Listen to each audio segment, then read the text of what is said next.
this webinar at a future time, or if you want to go back and listen to it, please, the webinar link will be sent to you as an archive, so you'll be able to screen later. And I've already mentioned, if you need tech support, please be sure to start a private chat by clicking on my name, Veronica Parker, and then I'll see that you are communicating with me and I will help you at that time. Now I will turn it over to Jamie. Thank you. Hi, and I'm so delighted to see everyone here. Let's go back to our pre-meeting screen just for a second to make sure that everyone has had a chance to indicate. Whoops, and let's forget that music as well. It's lovely music, but let's make it go low. Make sure that everyone's had a chance to indicate the roles that you play in your adult ed program so we get a sense of who's here today. Right now, it looks like we've got a majority of ESL, but a good representation of ABE and HiSET and CTE, as well as counselors and coordinators. And we have one other. Whoever is an other, would you put that other in the chat pod so we can see that? And I can see that we also have a couple of people that are seated together. So when you're presenting the ideas of different people in your group, if you would indicate their his or her name before the comment, that would be terrific. So I can tell, as I probably imagine you can, that we're at 22, 3, 7, 8, 28 people. And it looks like we have a few more than 28 on our list here. So would you give me a check if you have already used the poll? Put a check next to your name if you've already used the poll. So that's my comp check for you to make sure that you remember how to use the check. And the check is underneath the little man with his hand raised. So Cece's told me that. John's group has told me that. Laura. Okay, Diana has not yet, so she will. So I'm looking to make sure that everyone has had a chance to complete the poll. And Catherine, I'm glad to see you got here. Oh, okay, Diana. I'm glad you're an observer. Okay. So one of the things that comes up with rigorous instruction is making sure that we're not making assumptions about what learners know how to do, so that we can really lay the right groundwork and the right scaffolds. So just because I put this chart up here and ask you to take the survey, and just because many of you have had experience with that, I can't assume that that's going to be the case. So I need to have a better check, and that's what I did with this the green checks here. So based on the green checks, I can discover whether it may be that Bill and Blanca don't know where the green check is, or they haven't, in fact, completed the poll. So I can decide how factual my poll is. But right now, we're definitely seeing a preponderance of ESL instructors, 69%. And then we're divided between HiSET and ABE. And we do, again, have a representation of, we have 21% program coordinators. And remember, some of you are having multiple hats. So let's take a look at what we can do together before we launch into our mini successes. Our goals today are really about connecting, very little presentation time, if any. And I'm going to show you this image. And there are 5 choices you have based on your experiences to date. And it could be about your own experience as a learner, or it could be your experience as an instructor. What does rigorous instruction feel like?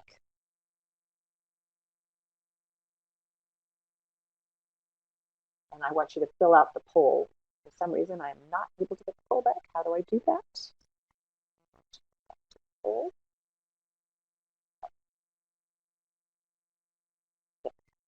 Oh, there we go. So I lost that. Let me bring it back. Isn't that just the way it goes? Let's see. Da, da, da, da. So let me pull it back up, everybody. Sorry for the delay.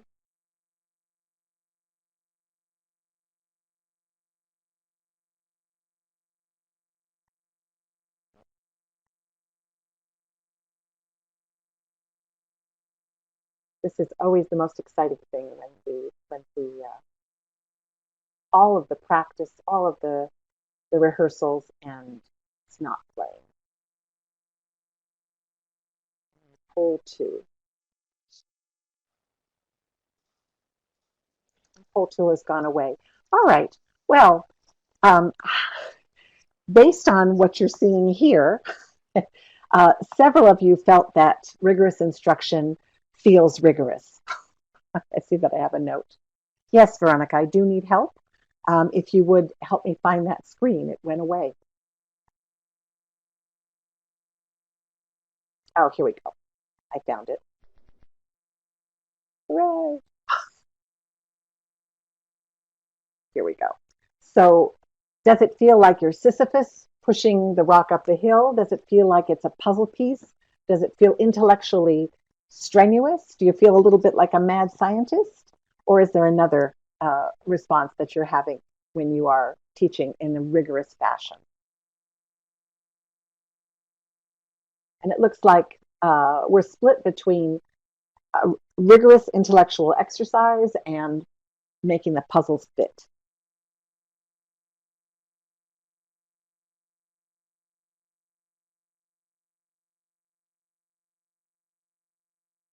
Okay, trying to make sure everybody has time. Now we're into primarily we've got B and C are the you can see that I think everybody. Let me ask you another question. For those of you, and I know not everybody here was doing the. I'm going to hide this now. I know that not everyone here attended the sessions, but for those of you that attended our sessions, let's take a look at this image to give you a little bit of a sense of what we did together, talking about the growth mindset and Bloom and Webb and the importance of agency. Which of the ideas were stickiest for you? Meaning, which ones did you really think about and continue working on from the time that we left our workshop to now? Sticky ideas are really an interesting concept, but it's the things that you think about after the workshop when you're talking to your colleagues.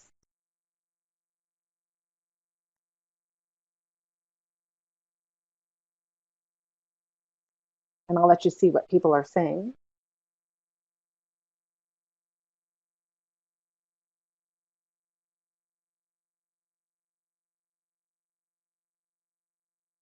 I'm not surprised actually to see that mistakes equal brain growth is something that stuck with a lot of you. That certainly had a lot of ahas every time we mentioned that in the webinars and then later in the workshops. Of course, Debbie, I appreciate that. And I think you have the option of voting for more than one.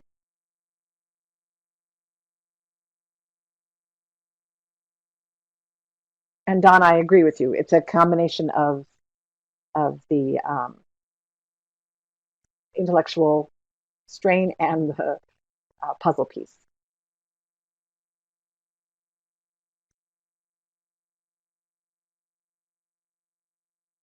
So you can see that tackling complex text also was a very sticky point, and I think we can consider that that would be sticky for a very good reason. Does anybody have an idea why the complex text concept of rigor would be so relevant and sticky to all of us here? Go ahead and type your answer in the chat pod.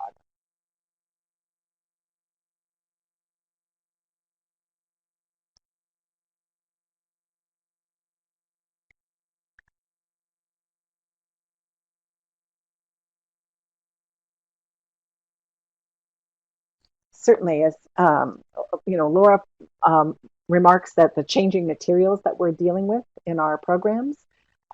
Debbie commenting on experience it ourselves as we study. The more professional development we do, the more we're engaging with complex text about complex text. And I would agree with Peter and Margot as well. And Meredith's saying that we have to consider that this is the world we live in. Complexity is actually the name of the game. And as Mary points out, when we tackle complex text, we're not just tackling print, we're tackling all areas of input.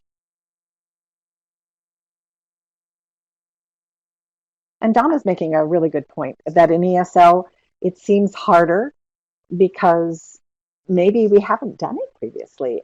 We haven't focused on this level of rigor. But as Marianne points out, we need to be making sure that we're working.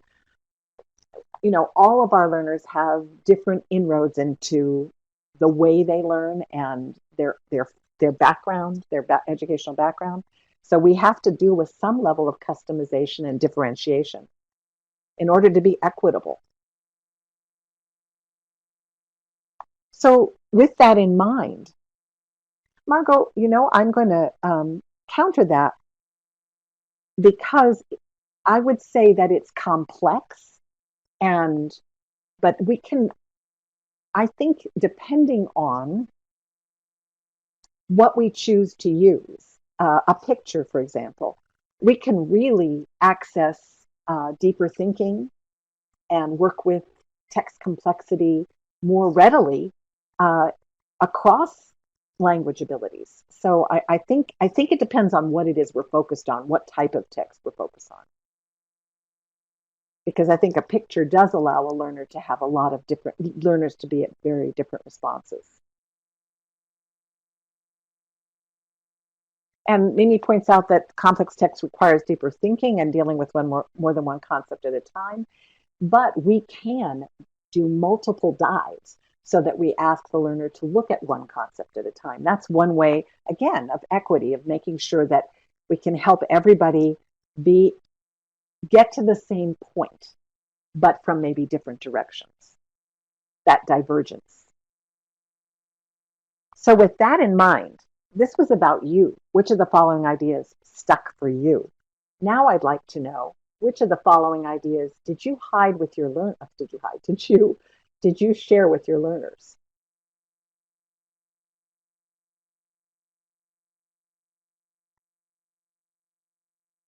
I'm going to increase the size of this.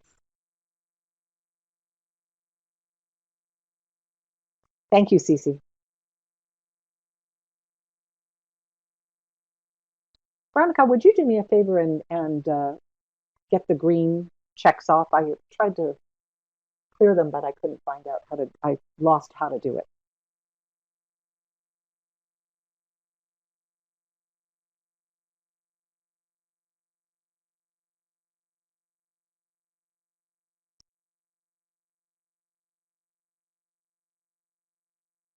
And Sally, I want to uh, appreciate your comment about the importance of integrating and reassessing complex ideas and the whole process of reviewing and synthesizing.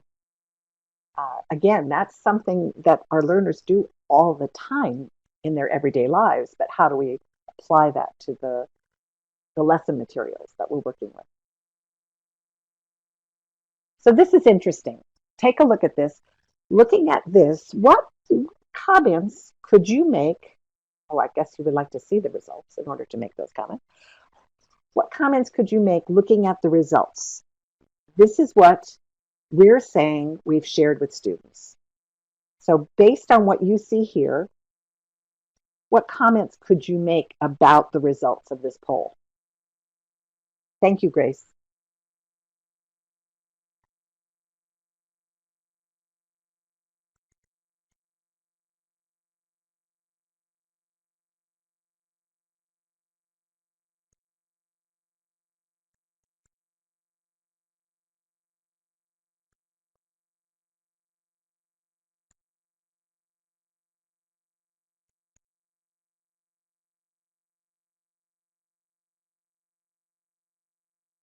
Yes, absolutely, Chris. So the academic language definitely took a front seat.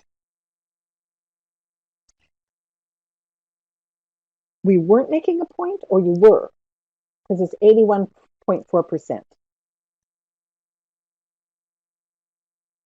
Uh-huh. Maybe a little bit more professional development.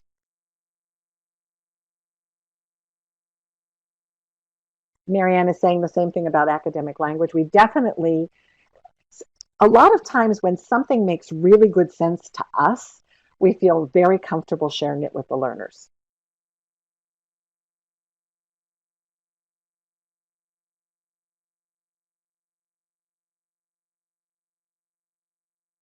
Oh, okay. Veronica, I don't think that people might not all see this, so I'll just make a point. In order to clear your status, to get the check away from your name, the little man with the raised hand, if you go up to the downward arrow next to him and click on that, then you can clear your status.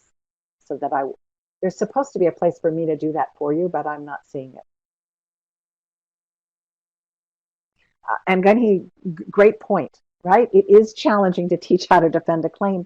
One of the things that we have to think about as we're working with this material is something that I think we all learned in our professional development early on, which is that when you're trying to teach a new concept, you use content that's known to the student. So if we're trying to teach how to defend a claim, we want to make sure, especially in ESL, that all the language around learning to defend a claim is known to the learner.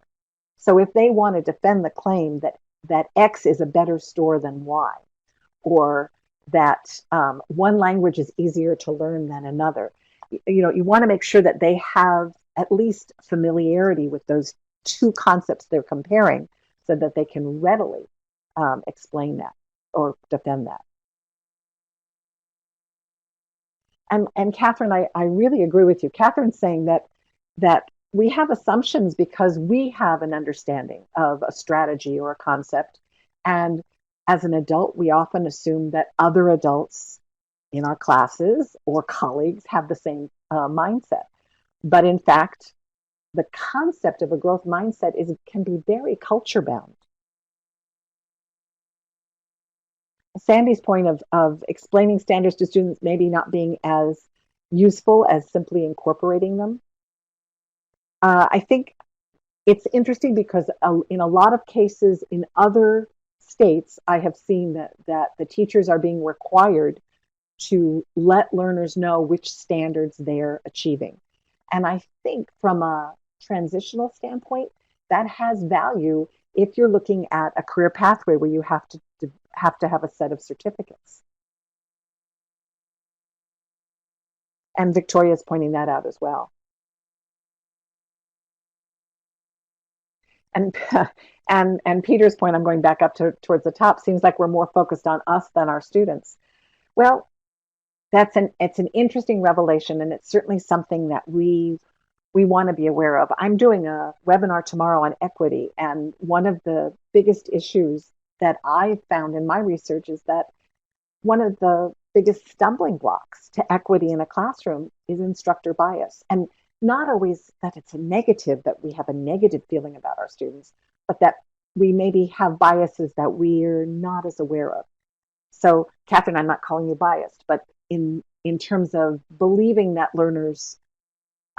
all learners would have a growth mindset, which I know not what you were saying, but there's an element of not finding out enough about the people in front of us.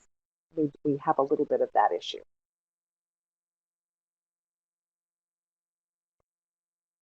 So, any other points before I see a few people are typing. Any other points before we move on? We definitely have got the mistakes and brain growth.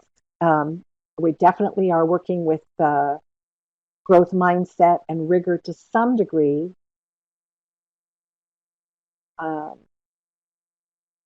Citing evidence is a big one.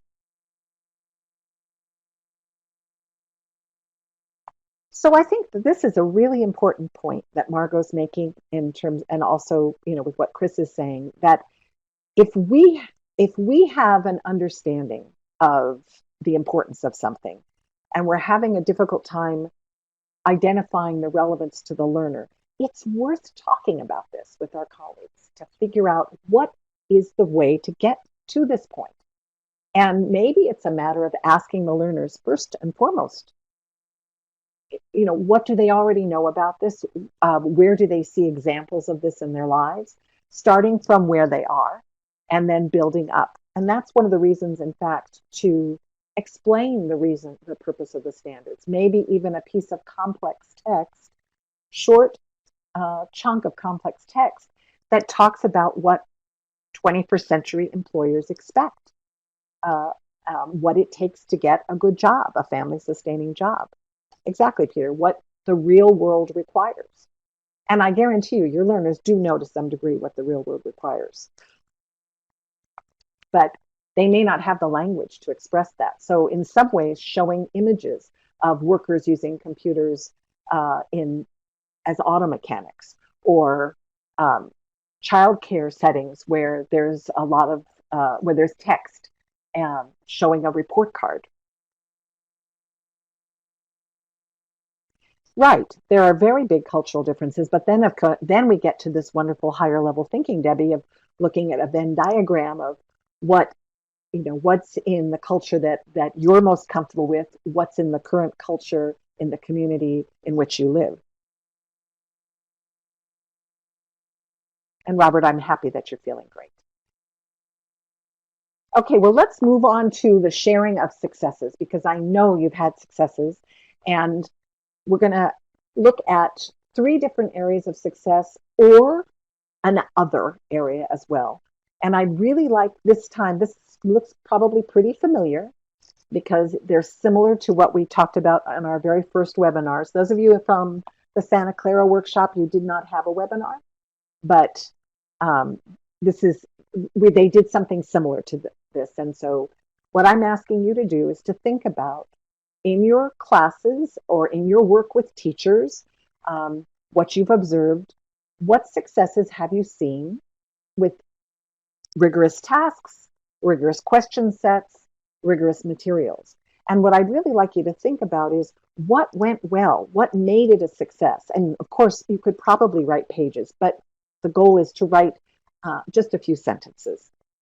If you want to give an example of, characterizing the task or the questions or the materials, that's great, because that will give it some context.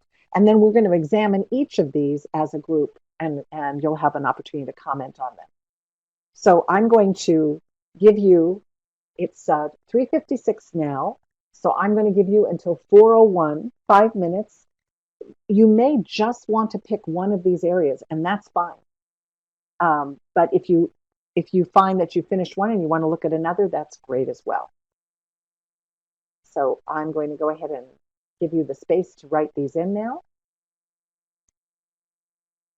And I'm going to put on some thinking music. If you find that the music is too loud, you can turn it down, I believe. But I'm not sure. So let me know with that. Give me an X in next to your name if the music is causing you any stress. There's no music yet. And I see that you're all starting to type, so time begins now.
Okay, everybody, that's time.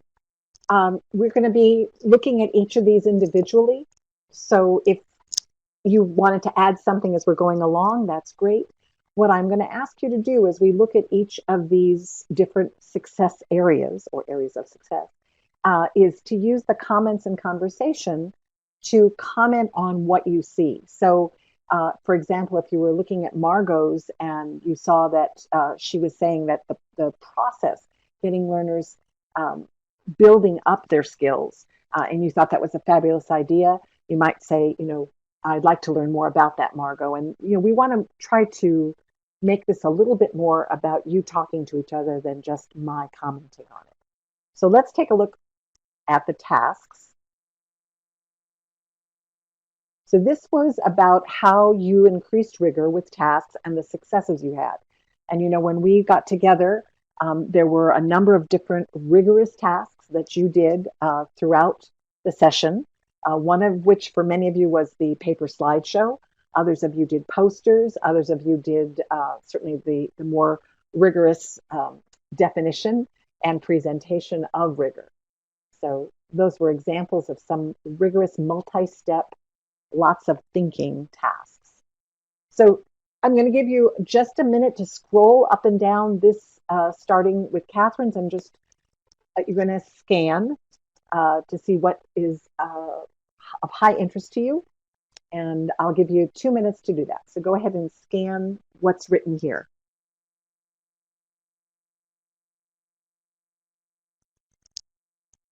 And remember, you can scroll up and down using the scroll bar on the right.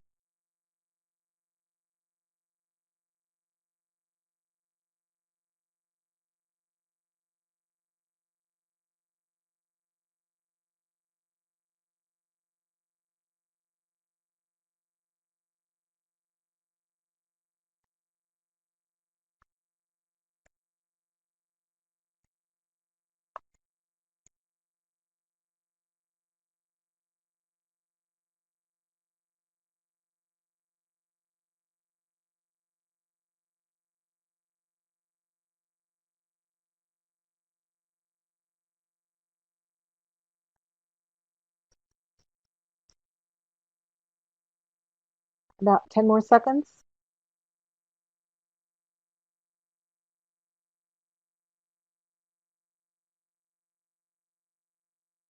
Marianne, that's exactly what we're looking for. Exactly. So the her comment about Sandy's approach giving the answer versus the question. It's a great way to switch it up.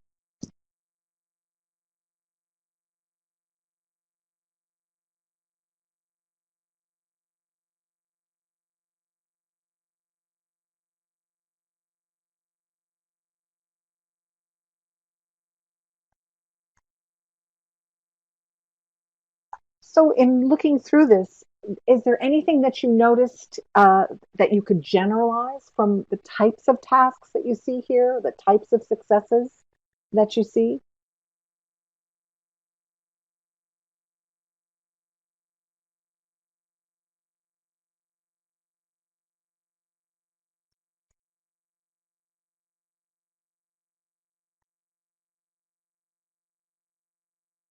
So Laura, the great point that the activities are student-centered.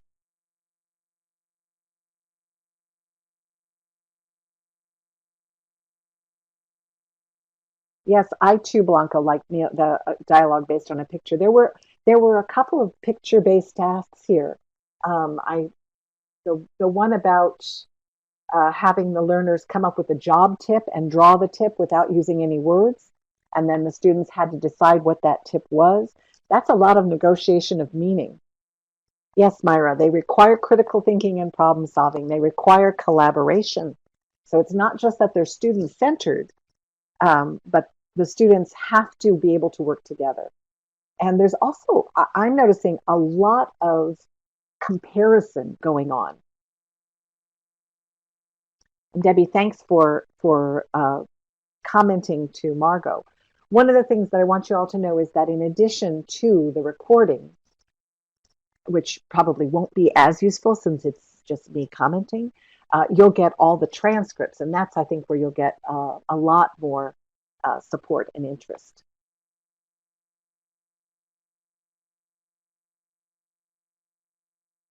And Beverly's point about having the students come up with the grammar rules. So that's the other element of this. There's a lot of giving the students an answer of sorts and having them come up with what brought about that answer. Kind of the number of the day concept that we did in our workshops.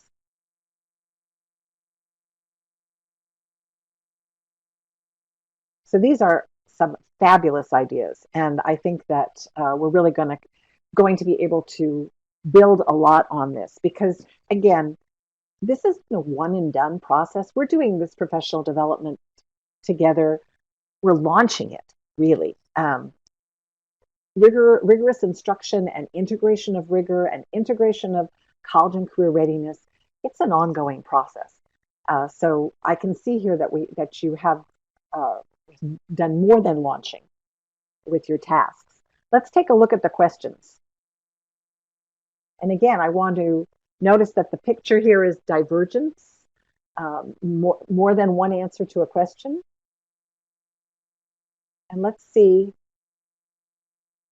what kinds of questioning sets came up.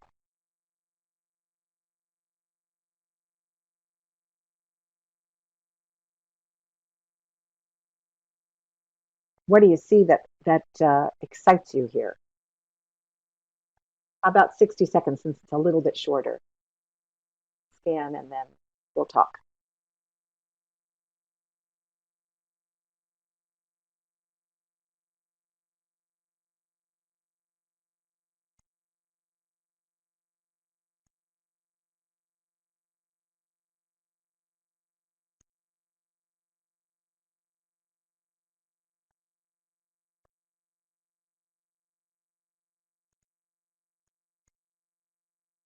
I'm writing to to Veronica, sorry, Veronica, to let her know about some of the audio issues.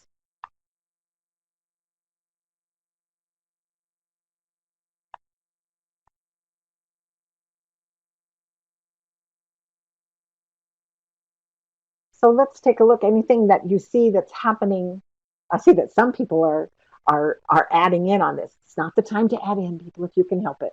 Um, I'm noticing that there are two types of successful questioning setups that we have here. One is where the teacher is guiding the learners with questions, and the other is where learners are coming up with the questions. So there's more of an inquiry concept.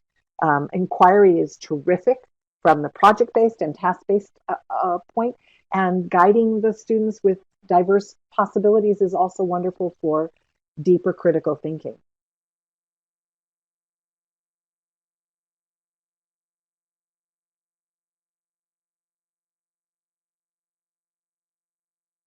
So I think that you can see again that we have a lot of questioning types that are coming in, but at the bottom, the heart of it all is that there isn't just one answer. And I'm so glad that that's something that was sticky from our work together. If you remember the quote that a question has so many possibilities, but once you have the answer, it shuts down the conversation. And the idea that there is more than one answer. Okay, let's quickly take a look at some materials that you used. And this one's a little bit shorter, and that's not surprising to me because we're in a place where materials and material development is rushing to meet our need. So I'd be very interested to see what you found in terms of materials. Let's take 60 seconds and scan what's been written here. Yay, Peter, I'm glad to have you back.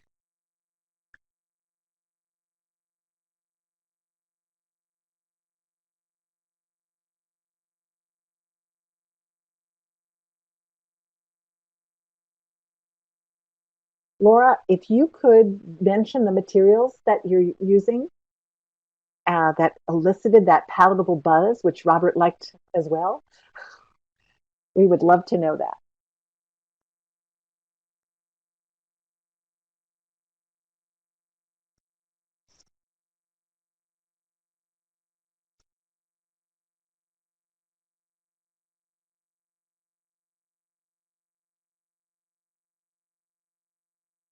Well, Laura, that was very self-serving of me.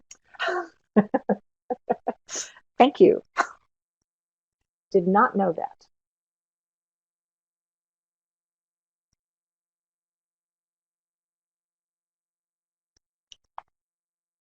So one of the things that's coming out for me, and I don't know if you have some of the same response, but I'm seeing a lot of uh, authentic, high interest, academic coming through in the materials.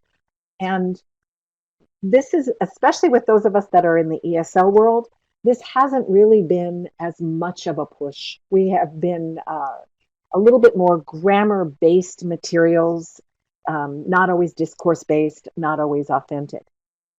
I really like Mary is appreciating Debbie's use of connecting reading material and videos because, as Mary says, we want to work with multiple modalities, and that is certainly a huge part of college and career readiness. The standards of being able to work with multimedia and seeing multimedia as complex text.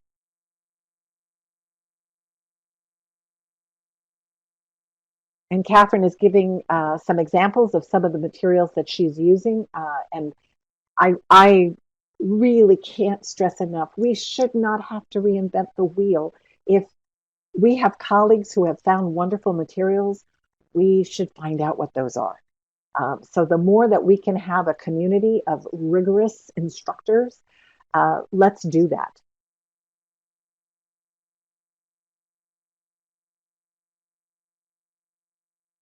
And there's a question about Newsela and traffic signs. Newsela is searchable, Marianne, so you can find all kinds of news articles. So they might very well have something about the electric scooters that are out there right now, and maybe some traffic issues with electric scooters. They're not specific, they're around more constant types of, not constant, that's not what I meant to say, more newsworthy types of topics.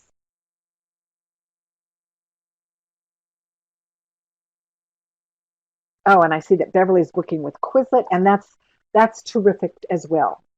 There are a lot of materials that we can use that are online that have digital components, so we can be working not only with the complex text but digital literacy as well. And remember the plickers, so you can have your learners write the questions about the materials, and then they can run a plickers quiz. I'm going to bring down the other pod that we had, just in case there was, I think there were some other things in there. Let's see. The other successes. Let's take a look at what those were. I want to share with you that Len Finley, who could not come today, shared that his independent study was working with his group was working with more high interest learner topics. So they were offering additional classes. I'll put his information in so that you'll have that. But he was inspired to do more customized classes based on the work we've done together. So here's some of the others that would give you about 30 seconds to scan that.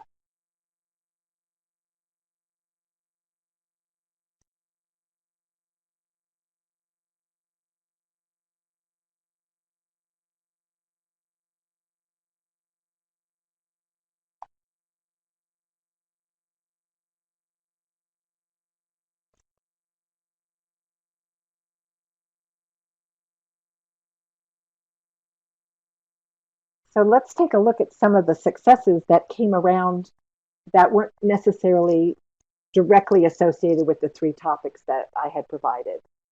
Um, I think Beverly actually shared this in the task one, so this very similar. I mean, it's similar. It is that one, but let's talk about what Sally points out: the idea that the lowering of the effective filter, and the whole idea that a rigorous task can actually lower learners' effective filter by the level of interest of the scaffolds that one provides. So that's really interesting.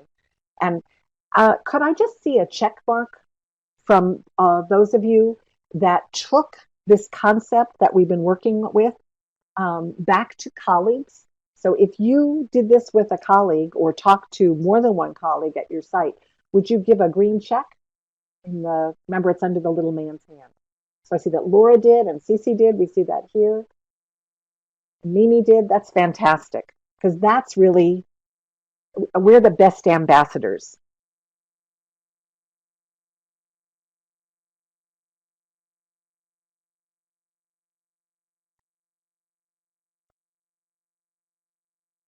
Oh, I love what Grace is suggesting. That is a fabulous, fabulous idea of the polling place translator. There are a lot of wonderful ideas here.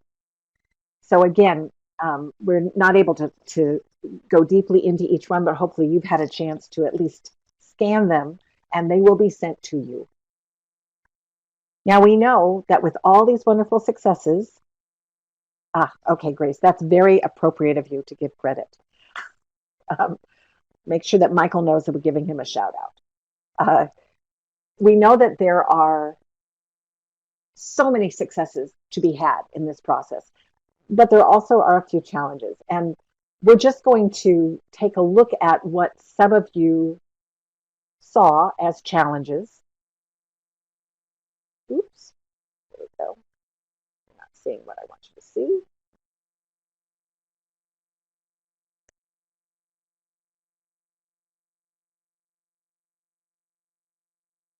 Okay. So I hope that you are seeing the Google Doc now that is showing you what a lot of you contributed. And I'm going to try to make it a little bit larger to make sure that you can see it. I'm wearing my 200% glasses and I can see that that's probably making it easier for me to see this than for you. Let's see if I go to zoom a little more. Let's go to 150.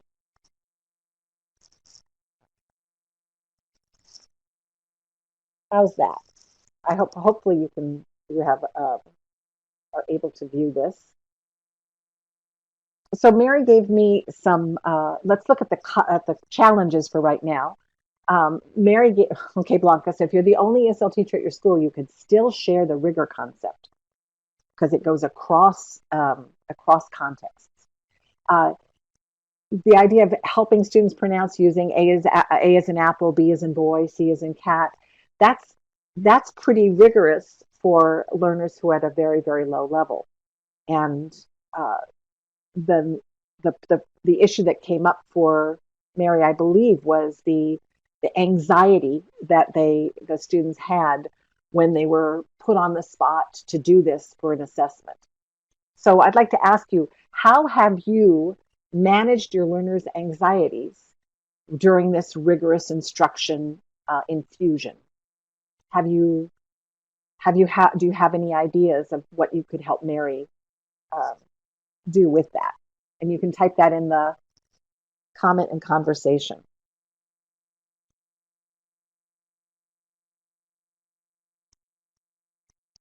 Let's see if I can scroll to the next.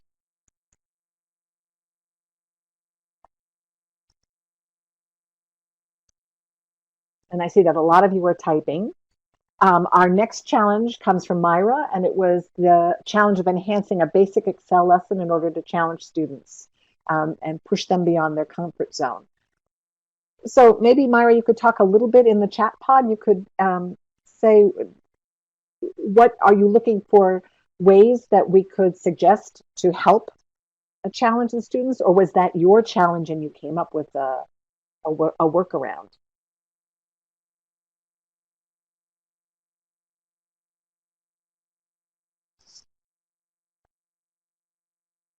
Practice eases anxiety. That's Meredith's contribution, and it's a good one. Margot's mentioning that having students work in teams to get them to the point. And I know Mary did a lot of work with this. So it's really about dealing with that anxiety, the performance anxiety and assessment.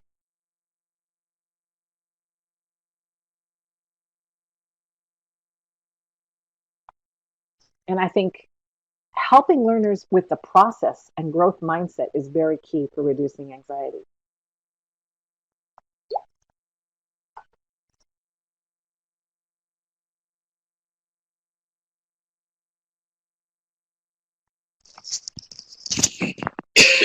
Excuse my cough.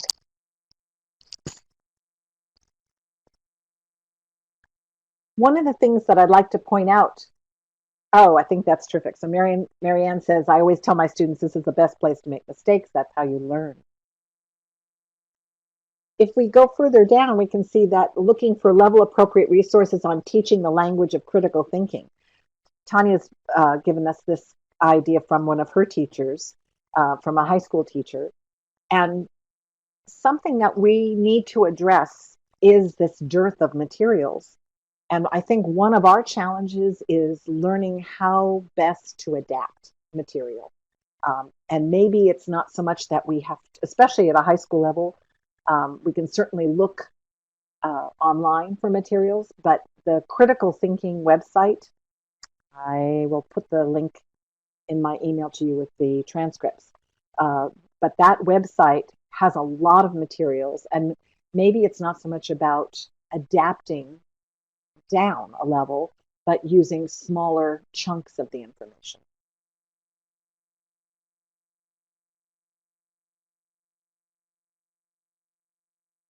And I see that we're still really helping everybody, helping with the anxiety, which is a very valuable thing to be helping with. And Meredith's talking about the different reading levels with level appropriate comprehension questions. And Meredith, I really like their different questions. The problem that I have is that when they bring down the level of the material, they very often create a less authentic piece of text. So I always recommend to everyone, if they're using Newsela, to make sure that they look at the lower level to make sure that it is it's well written, because very often it isn't.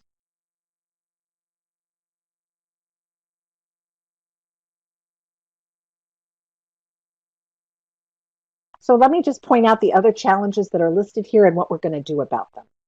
I mean, not what we're going to do, but we're not going to necessarily be able to. One of the challenges that came up was using graphic organizers while reading. This again from a high school teacher. How can we help our learners do that? The importance of giving students enough time to practice their self-management skills. This is key for soft skills. And then when using the newer CCRS Enhanced Venture series, the extended reading process. So the challenge, I guess, of using the new materials, I'm not quite sure I understand this one as well. I didn't have a chance to look over it, but what we want to be able to do is to help each other with these challenges. So this is on a Google Drive, and many of you have written in and given us, here's one from Laura, giving us, I think, really important challenges that we're all facing. The student attendance challenge is huge. The prior knowledge or the expectations, learners' expectations of what learning is. That's an important element for us to consider. And I see that Debbie is saying that she lost sound. Good. So I'm going to quit out of this now because I think it might be creating a little bit of an issue. So let me just go ahead and stop screen sharing.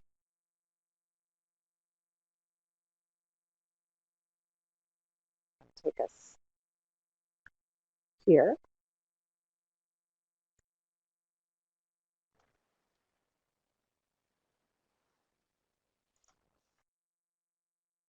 So our next steps, you've seen your successes, you've seen rather briefly some of the challenges that you're facing, and we've put that challenge doc in the AEBG Rigor Google folder, where you were all directed to go to get any of the materials that you saw or used in the workshops, and also some additional resources.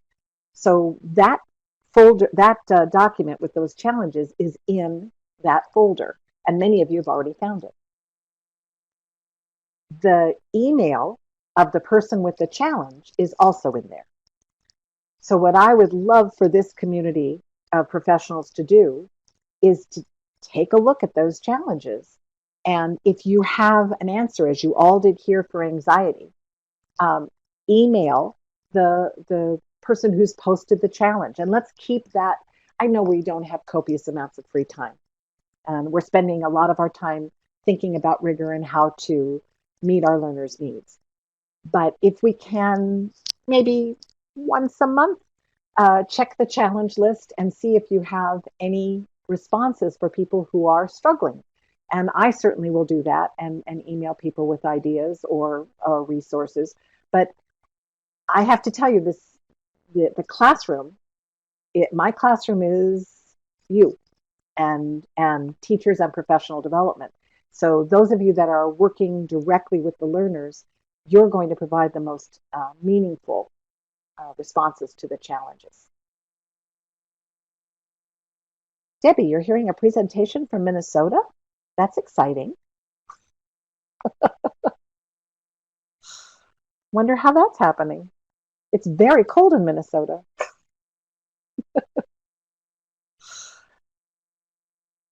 Oh, that's what happened. Okay. So let me tell you what we've got a couple minutes before we go. The three, actually there should be four. No, there are three. The three organizations you see here, CalPro, COABE, and Links, are great resources. If you go on their sites, you will find many opportunities for professional development, both from the webinar, you know, recorded webinars, or face-to-face workshops, or even online classes. So there's also self-guided classes as well. So I highly recommend seeking out the professional development through those three organizations. I've provided you with some useful links. You can just drag your cursor over those and copy them and put them on your computer, or I will include them as well in my email to you with the transcripts from our work today. And now, before we leave, and remember what Mary Louise was telling you is that before we leave, there will be an evaluation link. Yes. But I'd like you to just take a moment and type in your next step in increasing rigor for your learners or your program.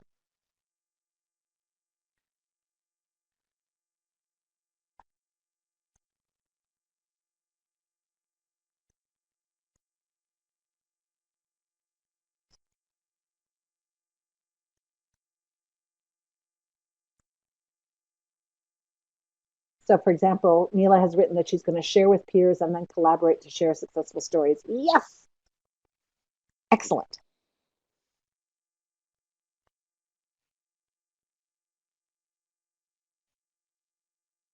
Oh, I'm very glad. I'm very glad.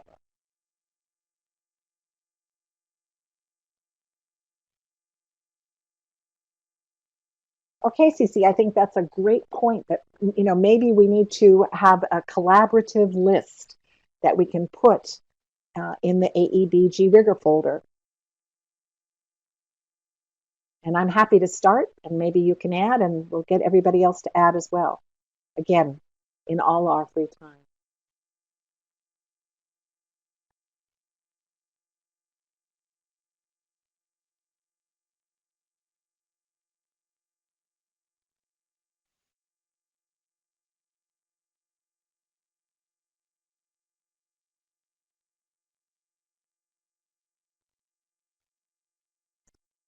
I so appreciate that you are writing that there are next steps for you.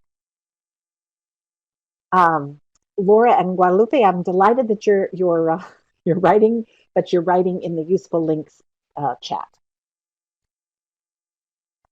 So I'm going to copy you over into the other chat, just so you don't have to write it over there. I'll just put it in there, and then it'll show up.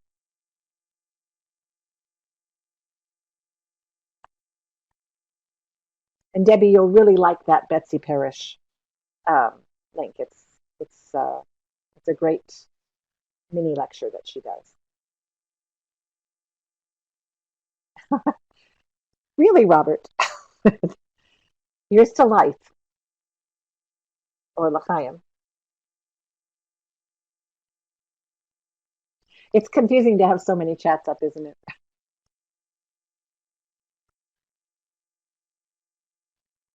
Mary Louise, let's let this, we'll let everybody write for another minute and then That sounds I'll turn it perfect. over to you, okay? Sounds great.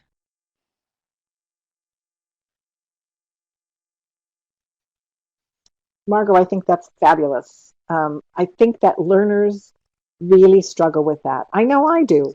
You know, I am having such a struggle with the world as it is right now because I cannot figure out how to unravel some of the complexity. And I want an answer, and there isn't an answer. Oh, Mimi, that's great.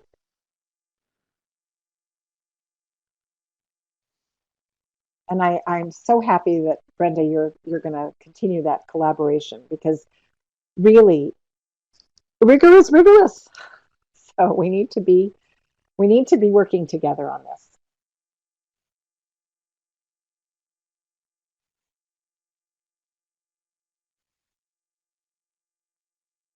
Exactly.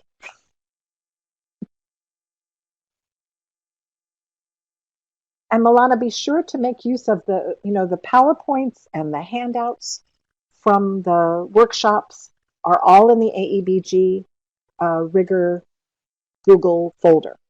That was hard to figure out how to hyphenate that one. So you have access to all those materials. I'm delighted, Beverly. That's wonderful.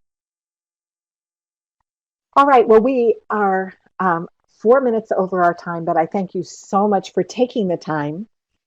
We'll keep the chat up for a bit more, but I know that Mary Louise is hoping to remind you about the evaluation. So let me just thank you so much for the time and consideration and professionalism that you have all demonstrated. It has been such a pleasure to work with you. And I hope we continue to do so through the Google Drive and as I put, and in life as well, Robert. Thank you, Jamie, and everyone for contributing to make this engaging webinar a success. And clearly it's a success. You're still on overtime and still writing thoughtful responses. We wish you all continued success as you are continuing as you're integrating rigorous instruction in your classes and programs.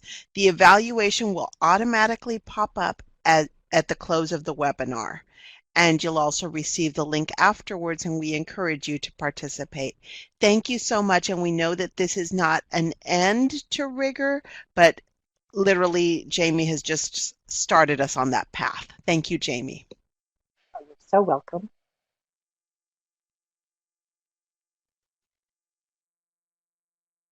And Veronica, will we have 60 seconds before we close?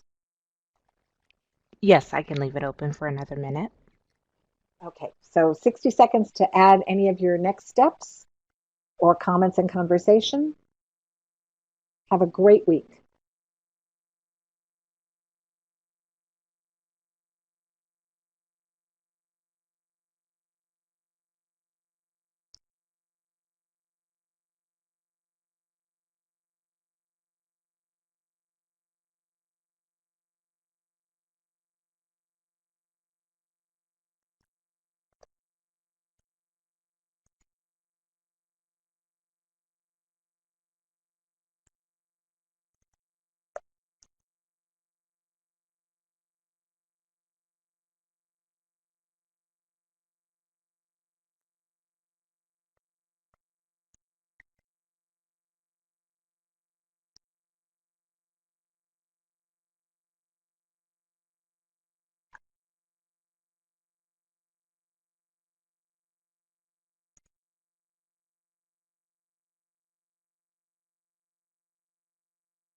Okay, the room is going to close, but that doesn't mean that the AEBG AIR rigor process is closing. So I will see you over in the Google folder. And again, thank you.